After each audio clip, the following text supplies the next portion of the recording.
Hello everyone and welcome to another moon planning video. This is my second ever moon ceremony. After experimenting a little bit with the full moon planning on October the 1st for the Aries full moon, I can say I am developing an affinity towards this practice. It's jiving very well with the way I feel and the way I think. In the past 2 weeks when I felt some sort of way, I found myself flipping back through my bullet journal to that spread that I showed you guys for my full moon ceremony.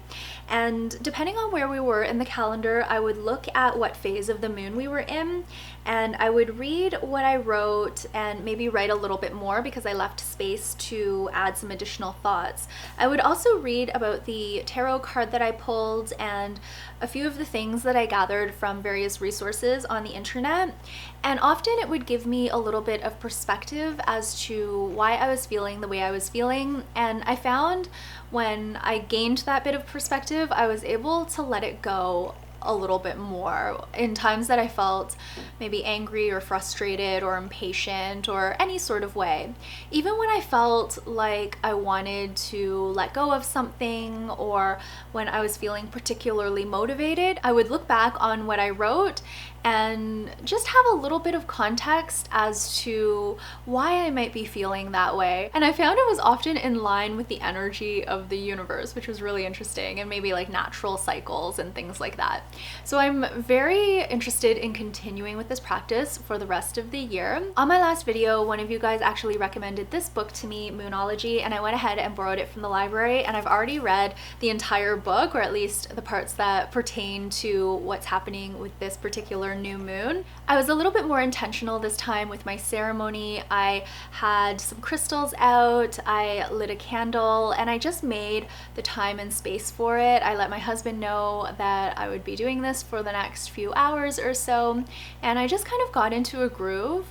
One thing that I really love as part of the ritual and ceremony, I started doing research about this particular lunation, and I also do research on the tarot card that I pull, so it's a lot of fun reading and learning. I look at blog posts as well as YouTube videos, and I've really enjoyed making that a part of the ritual, a part of the practice, is me learning and diving into what all of these things mean or how they are interpreted. So that part is amazing to me. I just love that. I get a lot of joy and a lot of inspiration from that. Let's go ahead and jump right into the footage. I really love the practice of pulling a tarot card for my last full moon ceremony, so I decided to do that again this time around. I ended up pulling the Hanged Man, and the name of the card sounds really ominous, but if you look at the card itself and when you read about the card, it's actually a very interesting and I think hopeful and fortunate card. Based on the information that came with my tarot deck, the Hanged Man represents wisdom, circumspection, discernment, trials, sacrifice, intuition, divination, and prophecy. I also looked up this card online and in a book that I have, and this is a combination of what I read on the internet, in the book, and my own interpretation. So this card represents making a temporary sacrifice to achieve a greater goal, or self-surrender to a higher wisdom, a new perspective, or a reversal of one's usual way of life. Let go of ego and trust the universe.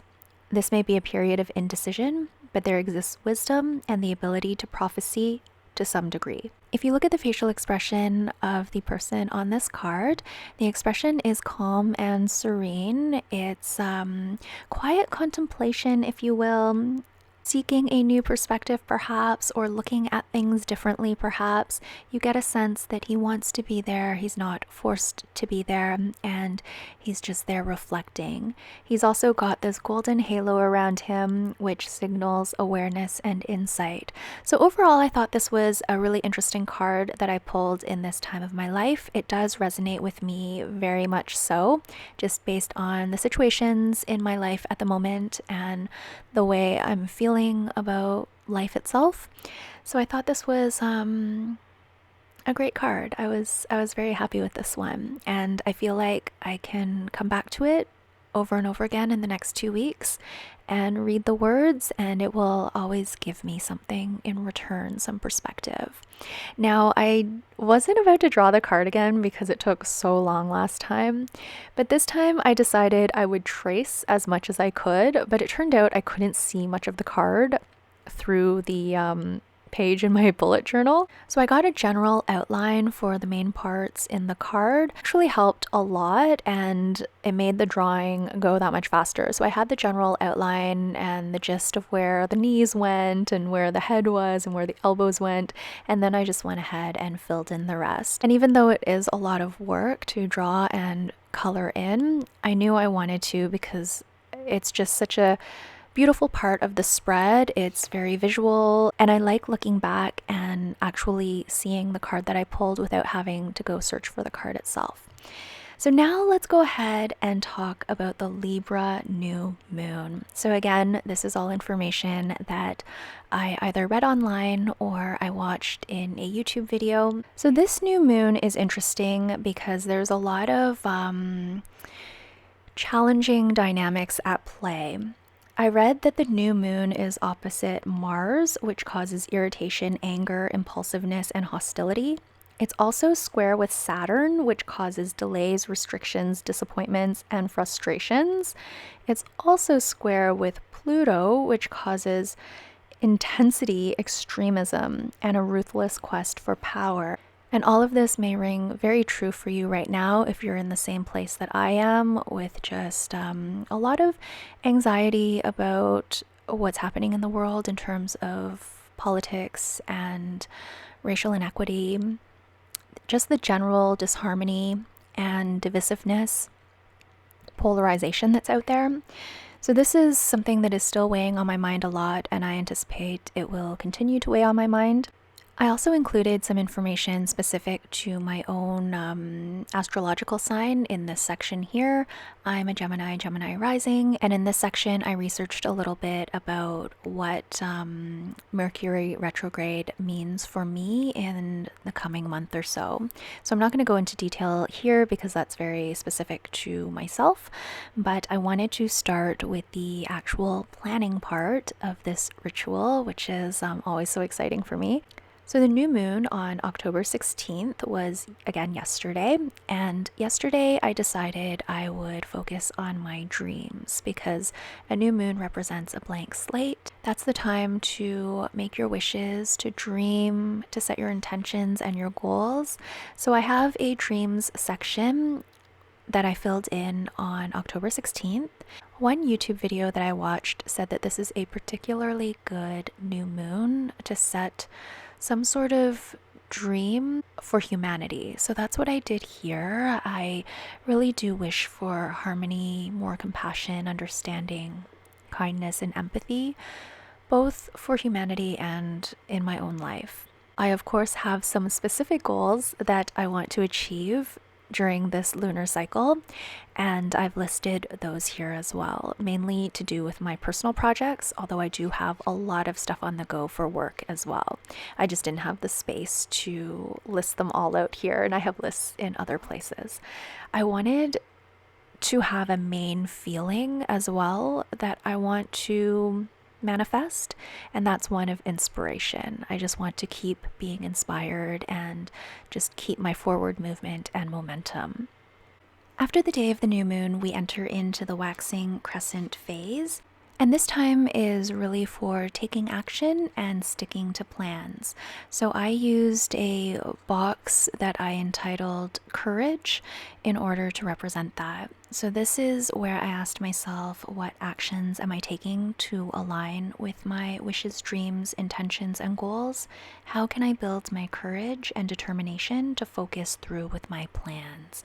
So I have a few notes here, and I didn't fill out the box entirely because I plan to go back during this time between October 17th to 22nd to write a few more notes here. Then we reach the first quarter moon on October 23rd, which is all about focus. This time is about gaining momentum, overcoming challenges, and seeing results. So here I've asked myself, what challenges or obstacles do you anticipate? How will you overcome the challenges and obstacles in your path?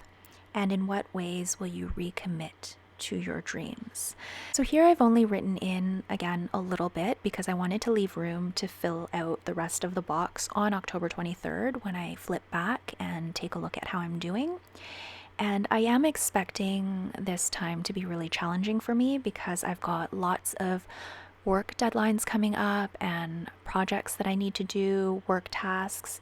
So I'd love to focus in on making sure I set expectations, reasonable expectations and boundaries so that I can continue with my self-care, which is a huge priority for me. Finally, leading up to the next full moon, we've got the waxing gibbous moon, and this is all about refinement. So this will happen from October 24th to October 30th. So this is a time when we can edit and refine our goals, hone anything we need to hone, tweak anything we want to tweak. Here again, I just wrote a few things in for the time being, but I'm expecting to be really distracted during this time and really anxious because of the upcoming US election.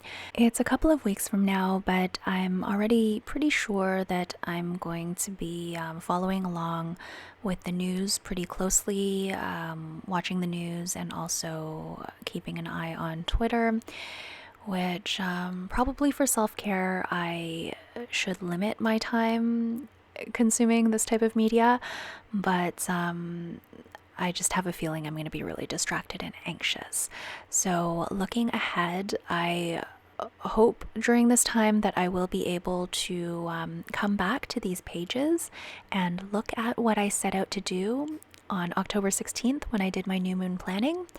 Maybe I will need to adjust some stuff and tweak some stuff that I may or may not have accomplished by then, but that's what this planning is all about, so I'm just gonna go with it and see what happens. I did really love having that full moon spread that I did on October 1st to go back and refer to. It was really a good grounding place for me to go back to read the words that I had written and to see what research I had done. There was a certain sense of comfort in that, so I'm hoping that this spread will provide me with the same amount of comfort when I need it, surely by the end of this month. That is going to be it for my new moon planning for October 16th, 2020. I'm definitely going to be continuing this practice for the rest of the year, and then I'm going to revisit and see if this is something I want to incorporate into 2021.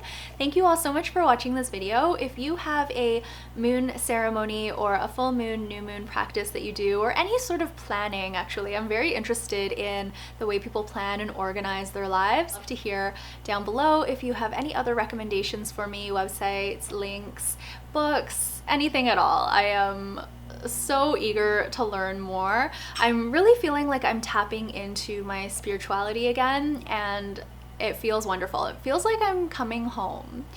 That is truly going to be it for this video. Thank you all again for watching. I will see you in the next one in about 2 weeks' time on our second full moon in October that will happen on Halloween, October 31st. This is going to be a blue moon because it's the second full moon in a calendar month. I will be doing another full moon ritual at that time, and that video will be posted in early November. I hope you're all having a wonderful mid-October, and I will see you all very, very soon. Until then, please take care and bye for now.